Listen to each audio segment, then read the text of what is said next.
Olá, sejam bem-vindos a mais uma edição do CESP Entrevista. Hoje recebemos a professora Mariana Moura, que é graduada em Relações Internacionais pelo Centro Universitário Belas Artes e mestre e doutora pelo Instituto de Energia e Meio Ambiente da USP, Universidade de São Paulo. Ela fundou e integra o grupo Cientistas Engajados, que defende a participação de pesquisadores na vida política institucional do país e acompanha a situação da ciência e tecnologia no Brasil. E é claro, sobre esse tema que a professora Mariana conversa conosco, especialmente em face dos cortes orçamentários que o setor sofreu neste ano e da situação de penúria em que se encontram as universidades federais brasileiras. Olá, professora Mariana, seja muito bem-vinda e muito obrigada por estar conosco hoje. Obrigada, eu que agradeço, Rita, por conversar aqui com vocês. Olá para todos, para todas que estão nos assistindo. Vamos ter uma conversa muito interessante e importante para o presente e para o futuro do nosso país. Né? Ok. Então, começando, professora, nós tivemos aí o orçamento de 2021 da União, com cortes drásticos em várias áreas, mas, sobretudo, em ciência e tecnologia, que da ordem de 29% em relação a 2020, que já era um orçamento rebaixado, afetado aí pelo teto de gastos e outros cortes. Como que a senhora vê essa situação geral no país? Bom, do ponto de vista do financiamento da ciência, eu acho que primeiro é importante a gente ponderar que todos os países desenvolvidos no mundo hoje investem muito em ciência e tecnologia, né? No momento em que aconteceu a crise de 2009, esses países perceberam que era importante e necessário aumentar o índice de produtividade das nossas economias e para isso era necessário investimento em ciência e tecnologia, em desenvolvimento, especialmente de aplicações, né, dessas novas tecnologias para o setor produtivo. Então, a gente vê que a gente foi no sentido contrário de todos os países desenvolvidos no mundo, é muito, não só triste enquanto brasileiro, enquanto pesquisadora, mas é desesperador, porque a gente vê que no futuro, isso dificulta a construção de um futuro para o nosso país, para o nosso povo. Então, só para ter uma ideia, assim, países como Coreia do Sul, a própria China, os Estados Unidos, Alemanha, Israel investem em torno de 2,5% a 4% do seu produto interno bruto em ciência e tecnologia. Uma parte disso vem do setor privado, mas a maior parte do investimento em ciência e tecnologia no mundo inteiro vem do setor público. O pessoal, tem muita gente falando aí das vacinas, né, das vacinas para o coronavírus. A vacina de Oxford, né, a AstraZeneca, que a gente está aplicando no Brasil hoje, ela teve financiamento público do governo inglês. A vacina da Pfizer, né, do governo dos Estados Unidos. A própria Coronavac, que, né, é uma parceria com a China, teve investimento público do governo do estado de São Paulo. Então, o investimento público em ciência e tecnologia é fundamental. E a gente já estava numa situação de penúria no ano passado, porque a gente vinha de uma linha decrescente de financiamento desde 2013, uma queda cada vez maior no financiamento.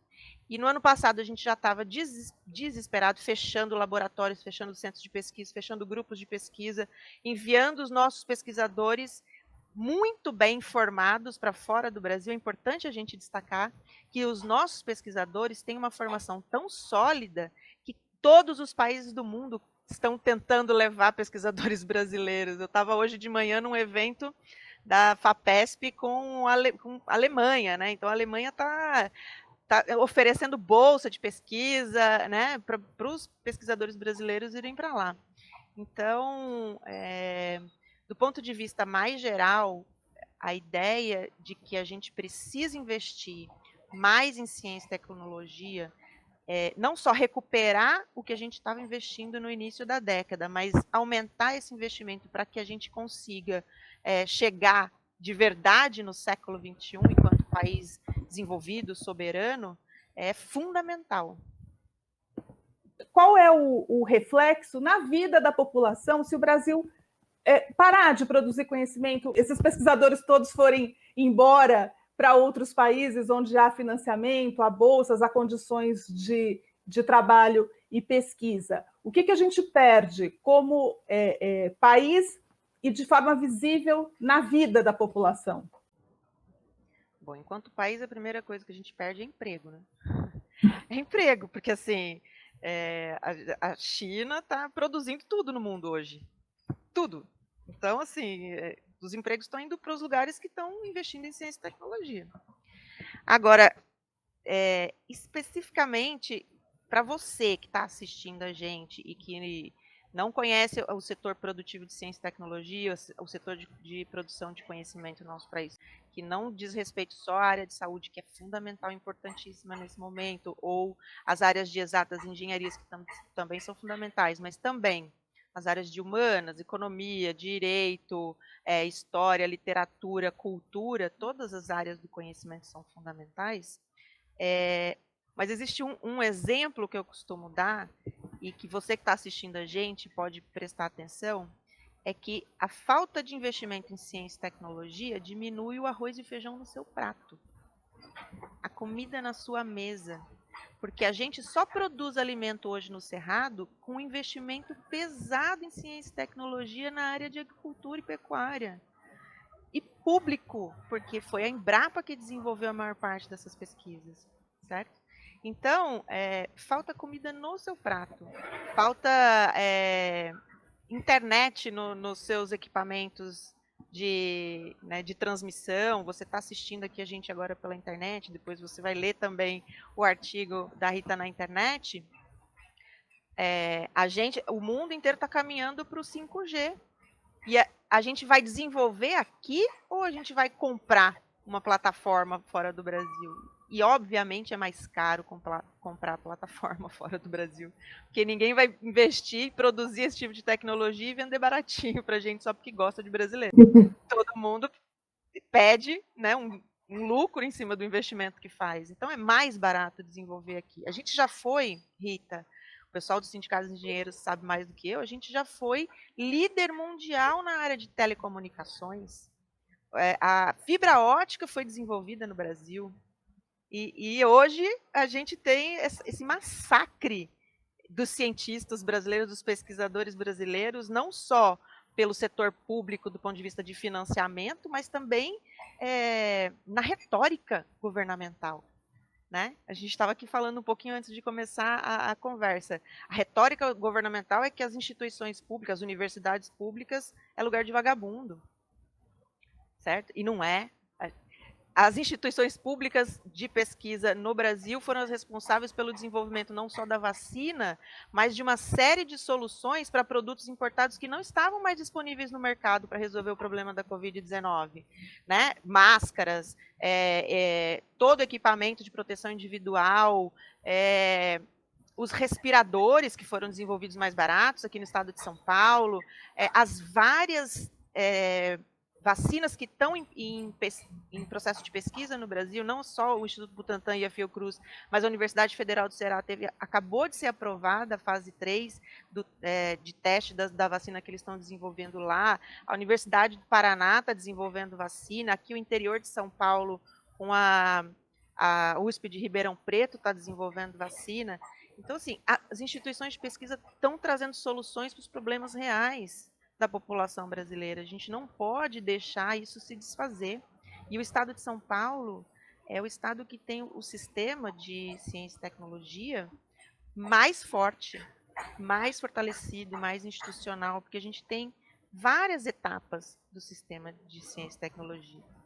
Então, respondendo a sua pergunta, para quem tem dúvidas sobre a importância do investimento em ciência e tecnologia, cada real investido em pesquisa e desenvolvimento no interior do estado de São Paulo tem um retorno financeiro de 10 a 12 reais. Então, comida no seu prato. É isso que a diferença você vai ter o arroz e feijão ou você não vai ter o arroz e feijão. Mariana, você mencionou o exemplo da fibra ótica, a situação de dependência do Brasil com a chegada do 5G, E a gente tem um outro drama, que é a nossa indústria de microchips, né? Que praticamente não existe, e a Ceitec, que é a única fabricante, está em processo de liquidação. É uma empresa pública no Rio Grande do Sul, e está hoje em processo de liquidação, gerando uma dependência ainda maior, né? O Brasil tem esse mercado interno gigantesco, são milhões de dispositivos digitais entre computadores, smartphones e etc. O que significa isso também, essa dependência? Qual o tamanho desse problema? Olha, aí eu já vou responder do ponto de vista da minha pesquisa específica, né? Meu doutorado. Foi um pouco que ótimo. Tem dois grandes problemas nessa dependência externa de tecnologia. O primeiro é o déficit comercial. Para poder importar esses equipamentos todos, do ponto de vista do comércio internacional, a gente tem que exportar uma quantidade grande também de produtos. E como o produto que a gente exporta é muito barato, ou seja, é matéria-prima, em relação ao chip, claro, é uma relação, é barato em relação ao produto importado manufaturado, a gente tem que exportar muito mais para poder ter um superávit no comércio internacional, que inclusive ajuda a gente a fechar as nossas contas externas, que tem outros determinantes. Durante toda a primeira década desse milênio, desse século, a gente conseguiu ter superávit em função de um aumento internacional no preço das matérias-primas, que é o nosso produto principal. Mas esse aumento não só não se manteve, como se você analisar historicamente, ao longo dos últimos 100, 200 anos, isso é muito raro de acontecer, né? Esses preços internacionais de matéria-prima estarem altos. Então, o primeiro problema é a gente não ter dinheiro para importar esses equipamentos, porque, certo? Existe para poder importar, a gente precisa exportar muito. E o segundo problema é ambiental, falando de forma mais simples, é um problema ambiental. Para poder importar manufaturados, a gente precisa exportar muita matéria-prima. Isso significa que a gente vai precisar extrair muita matéria-prima, certo? E essa extração, no geral, em países subdesenvolvidos, ou países periféricos, ou países ainda em desenvolvimento, ela é feita de uma forma que tem baixo índice de tecnologia. Então, o exemplo mais claro, que está mais na mente das pessoas que eu trago sempre, é o desastre de Brumadinho, né? Aquela tragédia que matou centenas de pessoas e que até agora, né, a empresa não foi responsabilizada, é um exemplo clássico da extração irresponsável de recursos naturais do nosso país para exportação, que diz respeito a essa lógica de desenvolvimento que o Brasil adotou há algum tempo atrás, que é exportar matéria-prima e importar equipamento manufaturado. Então, a ausência de uma indústria de microchip no Brasil diz respeito a essa estratégia de desenvolvimento que é, do meu ponto de vista, errado. A ausência de uma indústria de equipamentos de proteção individual, todas essas coisas que não são muito difíceis de fazer, porque máscara não é uma coisa muito difícil de fazer. Microchip não é uma coisa muito difícil de fazer.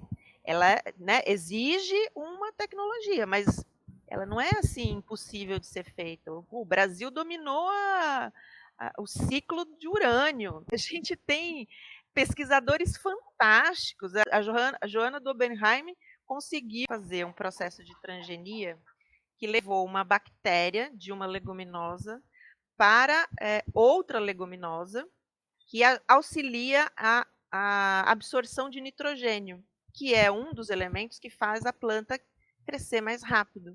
Significa que aumentou, assim, várias vezes a produtividade no campo no Brasil. Então, assim, o quanto que a gente produz hoje é resultado, produzir comida em alimento é resultado de uma pesquisa brasileira financiada com né, dinheiro público. Mariana, você mencionou aí o estado de São Paulo, o potencial também de produção de conhecimento no estado de São Paulo, que é a base do Sindicato dos Engenheiros, né?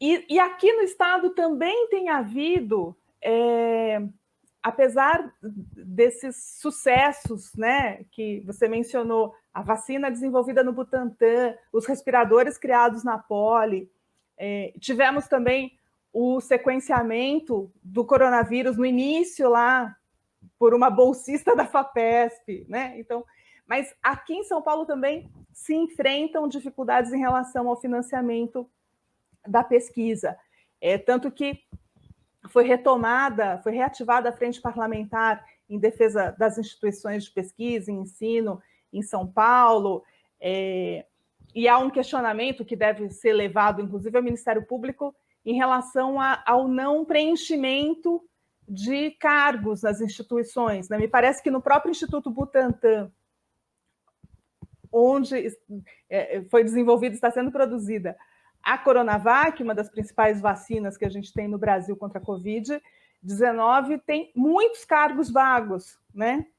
Como que é a nossa situação aqui no Estado em relação a esse setor? Então, o Estado de São Paulo, como eu estava falando, ele tem a melhor infraestrutura de pesquisa do país. Então, a gente tem uma série de escolas técnicas que provém pessoal formado e qualificado para as instituições de pesquisa, as universidades públicas, né, que não só são as 3 estaduais, que são fantásticas, mas também tem instituições federais aqui no estado de São Paulo, e as FATECs, as faculdades públicas. Temos os institutos de pesquisa, que em cada uma das suas áreas tem excelência na produção de tecnologia, né? Porque aí os institutos estão mais focados na produção da tecnologia em si, ou seja, a ciência básica é feita nas universidades, principalmente, mas não só, certo? Nas universidades e instituições, né, de graduação e pós-graduação, e os institutos de pesquisa aqui no estado de São Paulo desenvolvem essa tecnologia aplicada.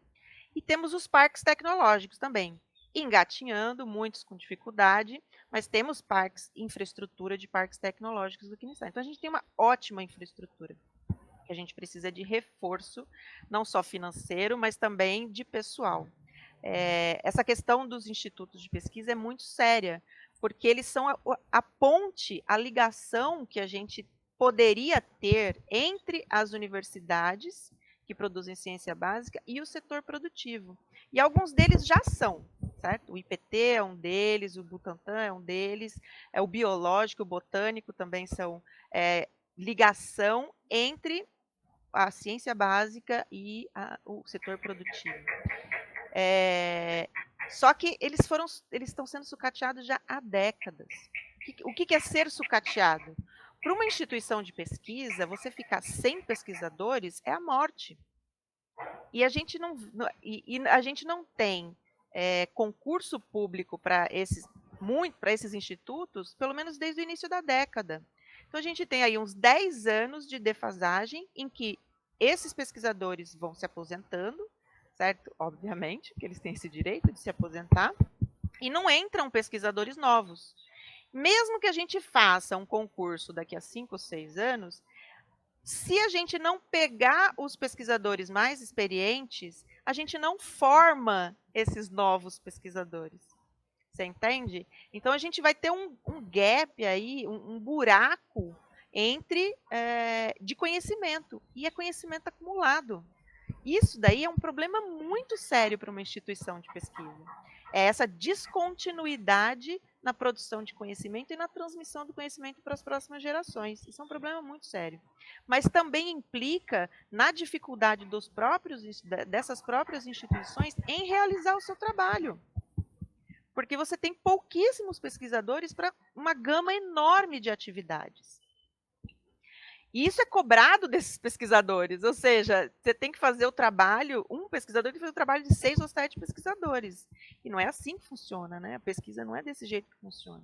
Então, isso é um problema muito sério. Um outro problema muito sério que os institutos de pesquisa estão enfrentando é a falta de diálogo com o governo estadual. O governo estadual está implementando um projeto e um processo de desestruturação e de fechamento de vários desses institutos, sem dizer para os pesquisadores para onde que eles vão, como que a pesquisa dele vai ser realizada em outras instituições, ou se vai ser realizada, se o trabalho daquela instituição realmente pode ser feito por outra instituição para onde eles estão sendo mandados. Isso está uma confusão, uma maluquice, a ponto de o projeto de concessão do Jardim, o Jardim Botânico, onde fica o Instituto Botânico,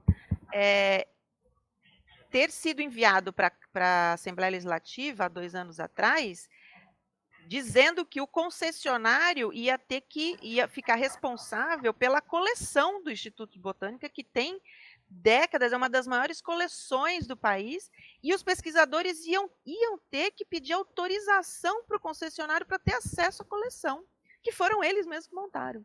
Certo? E que é pública, do estado de São Paulo. Então, assim, é uma coisa inconcebível. Ou seja, pensada por pessoas que não têm, que não entendem o funcionamento não só da ciência, mas dessas instituições de pesquisa. A gente se organizou na frente parlamentar, né, e conseguiu impedir que essas coleções ficassem nas mãos dos concessionários, mas ainda assim o Instituto de Botânica está sendo desalojado, certo? Então, isso é um problema muito sério. É a política pública sendo pensada e realizada por pessoas que não conversam com quem vai receber essa política pública, ou por pessoas que não querem conversar ou não entendem como é que funciona essas instituições de pesquisa.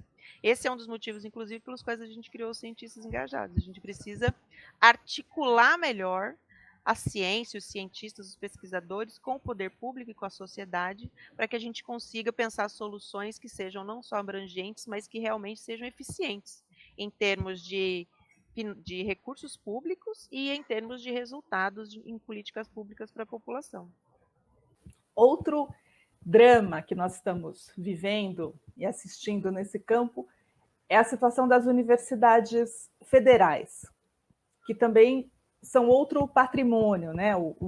A Universidade Federal do Rio de Janeiro é uma referência, inclusive na área da saúde, né, que hoje é tão demandada, e tinha anunciado que o orçamento só dava até junho, o governo desbloqueou uma parte das verbas, mas mesmo assim não está garantido terminar o ano com esse orçamento para as despesas ali de manutenção da universidade e de apoio aos alunos. Como que você vê essa questão? E em São Paulo, a situação das universidades estaduais é mais tranquila? Ou também temos problemas, podemos daqui a pouco enfrentar esse tipo de coisa? Olha, as universidades estaduais, de São Paulo, elas têm uma grande vantagem, que é não só ser constitucional, na Constituição do Estado de São Paulo, o repasse para a ciência e tecnologia, para a FAPESP, né, 1% da arrecadação do ICMS, mas também, todo ano, a gente tem dentro da lei orçamentária, a gente tem essa determinação de recurso, que é um percentual do ICMS para as universidades. Existe toda uma luta para aumentar esse percentual, porque as universidades cresceram muito nos últimos 20 anos e esse percentual não aumentou. Mas vamos deixar essa luta toda de lado, da qual eu sou signatária, inclusive. Mas, deixando essa luta toda de lado, a gente tem uma situação um pouco mais confortável do que as federais. Porque as federais têm uma outra forma de repasse, mas são financiadas fundamentalmente pelo Ministério da Educação. E a gente acompanhou nos últimos 2 anos ataques, não só do ponto de vista ideológico, financeiro, mas também na tentativa de determinar quem seriam os reitores dessas universidades, né? E brigas na justiça para que os reitores eleitos sejam empossados e tal. Então, existe uma tentativa de controle dessas universidades. Agora, é preciso ressaltar aqui, Rita, que as universidades, as instituições públicas de pesquisa, em sua maioria são universidades, e elas são responsáveis por mais de 90% da produção científica do nosso país.